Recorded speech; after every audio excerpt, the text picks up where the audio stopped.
Hi ಎಲ್ರಿಗೂ, ನಾನು ರಮ್ಯಾ. ಇದು ಇವತ್ತಿನ ಮಿನಿ ವ್ಲಾಗ್. ಎಲ್ಲರೂ ಚೆನ್ನಾಗಿದ್ದೀರಾ ಅಂದ್ಕೊಂಡಿದ್ದೀನಿ. ಹಾಗೆ ನಾನು ತುಂಬಾ ಚೆನ್ನಾಗಿದ್ದೀನಿ.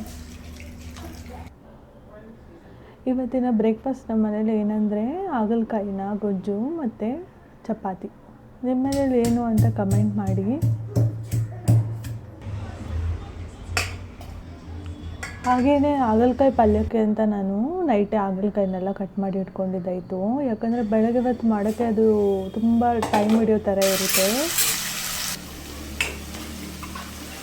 ನಾನು ಯಾವಾಗಲೂ ಹಿಂಗೇನೆ ಯಾವುದಾದ್ರೂ ವೆಜಿಟೇಬಲು ಬೆಳಗ್ಗೆ ಹೊತ್ತು ಕಟ್ ಮಾಡ್ಕೊಳ್ಳೋಕ್ಕೆ ಕಷ್ಟ ಆದಾಗ ನೈಟೇ ಕಟ್ ಮಾಡಿ ಇಟ್ಕೊಂಡ್ಬಿಡ್ತೀನಿ. ಹಾಗೆಯೇ ಇದು ನಾನು ವೆಯ್ಟ್ ಲಾಸ್ ಡ್ರಿಂಕ್ನ ನಾನು ಪ್ರಿಪೇರ್ ಮಾಡಿಟ್ಕೊಂಡೆ ಇವತ್ತಿಂದ ಕುಡಿಯೋಣ ಅಂತ. ನಿಮಗೂ ಏನಾದರೂ ಈ ರೆಸಿಪಿ ಬೇಕಂದರೆ ಕಮೆಂಟ್ ಮಾಡಿ. ಹಾಗೆ ಹಾಗಲಕಾಯಿ ಪಲ್ಯನ ಮಾಡೋಕ್ಕೆ ಎಲ್ಲನೂ ರೆಡಿ ಮಾಡ್ಕೊಂಡಿದ್ದಾಯಿತು. ಸೈಡ್ ಬೈ ಸೈಡಲ್ಲೇ ಚಪಾತಿ ಮಾಡ್ಕೊತಾ ಇದ್ದೀನಿ. ನಾನು ಚಪಾತಿನ ಫಸ್ಟೇ ಎಲ್ಲನೂ ಉಜ್ಜಿಟ್ಕೊಂಡ್ಬಿಡ್ತೀನಿ. ಆಮೇಲೆ 1 ಬೈ 1 ತವಾದಲ್ಲಿ ಹಾಕ್ಕೊಳ್ಳೋದಕ್ಕೆ ನನಗೆ ತುಂಬಾ ಈಸಿಯಾಗಿರುತ್ತೆ. ಇಲ್ಲಾಂದರೆ ಉಜ್ಕೊಂಡು ಮಾಡೋದಕ್ಕೆ ತುಂಬ ಟೈಮು ಎಳುತ್ತೆ. ಹಾಗೆ ತುಂಬ ಹೊತ್ತು ಕಿಚನಲ್ಲಿ ನಿಂತ್ಕೊಳ್ಳೋ ಆಗಿರುತ್ತೆ. ಇದಾದಮೇಲೆ ಕಿಚನ್ನೆಲ್ಲ ಕ್ಲೀನ್ ಮಾಡ್ಕೊಂಡಿದ್ದಾಯಿತು.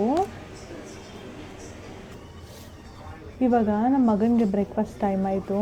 ಅವನಿಗೆ ಚಪಾತಿನಲ್ವಾ ಸ್ವಲ್ಪ ಚಿಕ್ಕದಾಗಿ ಕಟ್ ಮಾಡಿಬಿಟ್ಟು ಹಾಗಲಕಾಯಿ ಗೊಜ್ಜುನ ಸ್ವಲ್ಪ ಹಾಕಿ ಕೊಟ್ಟಿದ್ದಾಯಿತು. ಬ್ರೇಕ್ಫಾಸ್ಟೆಲ್ಲ ಆದಮೇಲೆ ಕಾಫಿನ ನಮ್ಮ ಹಸ್ಬೆಂಡೇನೆ, ಇದು ಇವತ್ತಂತ ಇಲ್ಲ, ಆಲ್ವೇಸು ನಮ್ಮ ಹಸ್ಬೆಂಡ್ ಮಾಡೋ ಕಾಫಿ ಅಂದರೆ ನನಗೆ ತುಂಬಾ ಇಷ್ಟ ಆಗುತ್ತೆ.